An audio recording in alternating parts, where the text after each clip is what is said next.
Child sexual abuse, इससे sir एक adult कैसे बाहर आए? क्योंकि जब तक सर ज्यादातर रिसर्च में सर यही देखा गया है कि एक बच्चा है उसको ज्यादातर अब्यूज अपने ही नोन टू से फेस करना पड़ता है, और सर वो चीज फिर उसके दिमाग में दब जाती है, किसी को बताया बिना, पेरेंट्स को बताए बिना वो ग्रोन अप होता है, तो वो सर सेल्फ हेट कहीं ना किसी डिजीज फॉर्म में, स्पेशली सर कैंसर में ऐसा ज्यादातर कैंसर ही देखने को मिलता है, क्योंकि सर वो सेल्फ हेट कहीं ना कहीं उसके डीएनए, उसके जीन्स को हैम्पर कर देता है। तो सर ऐसा एडल्ट जो कि आप पीटीएसडी यानी sir post traumatic stress disorder से गुजर रहा है, वो कैसे बाहर आए सर?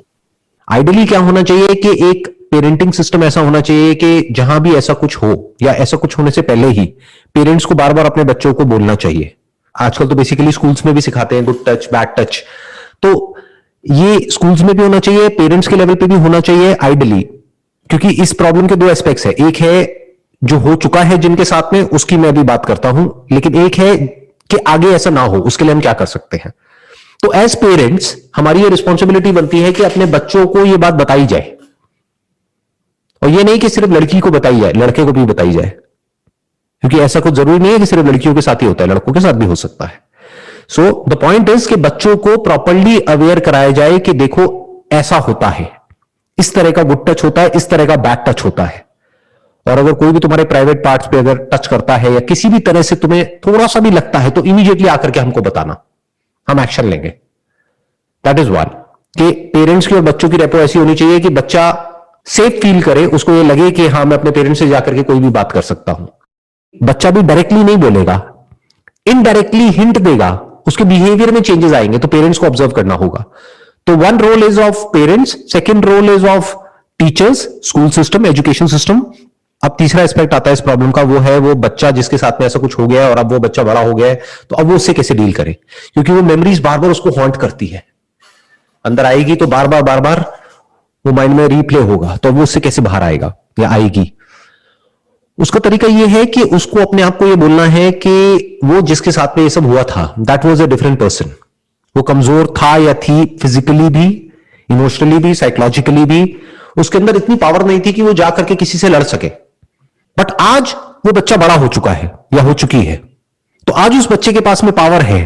अब अगर उसके साथ में ऐसा कोई कुछ करने का सोचता भी है, तो वो चाहे तो ऑनलाइन आज की डेट में पेपर स्प्रे मिल जाते हैं, तो पेपर स्प्रे मंगा करके वो अपने पास में रख सकता है या रख सकती है, और कोई भी आए तो अपने सेल्फ डिफेंस के लिए, ऐसे नहीं जबरदस्ती किसी को भी, अपने सेल्फ डिफेंस के लिए वो अपने आप को आराम से प्रोटेक्ट कर सकती है या कर सकता है।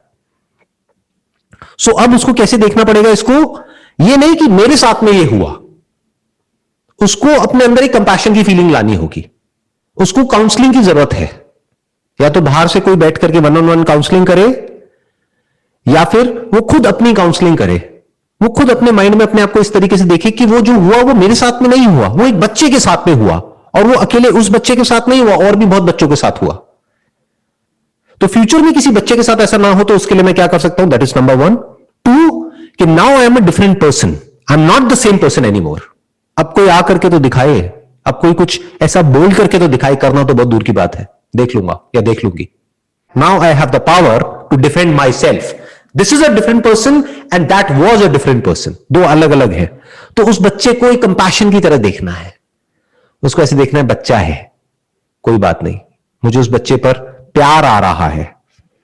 नंबर 2, अगर वो जो पर्सन जिसने भी उसके साथ में ऐसा कुछ किया था बचपन में, उसको लेकर के उसके माइंड में बार बार थॉट्स घूमते हैं, गुस्सा आता है, कुछ ऐसी फीलिंग्स आती हैं कि मैं उसको हार्म करूं, तो फिजिकली उसको हार्म करने की जरूरत नहीं है, क्योंकि उससे क्या मिलेगा, कुछ भी नहीं। बट पब्लिकली उसको कॉन्फ्रंट किया जा सकता है। मानो उसकी फैमिली है, उसकी वाइफ है, उसके बच्चे हैं, सबके बीच में बैठ करके बोला जा सकता है, ये क्या किया था आपने। शर्म आती है अपने बच्चों के सामने? नहीं आती है। Why not, face it. डरना क्या है, वो पर्सन क्या कर लेगा या क्या कर लेगी, बोलेगा ही तो। और गलत कौन है और सही कौन है? जब वो गलत काम करने में नहीं डर रहा, तो आप सही काम करने में क्यों डर रहे हो? या जो भी पर्सन जिसके भी साथ में हुआ है, वो सही काम करने में क्यों डर रहा है, क्यों डर रही है? Stand up for what is right, जिससे क्या होगा कि आपके अंदर जो भी कुछ है, you will feel good about it.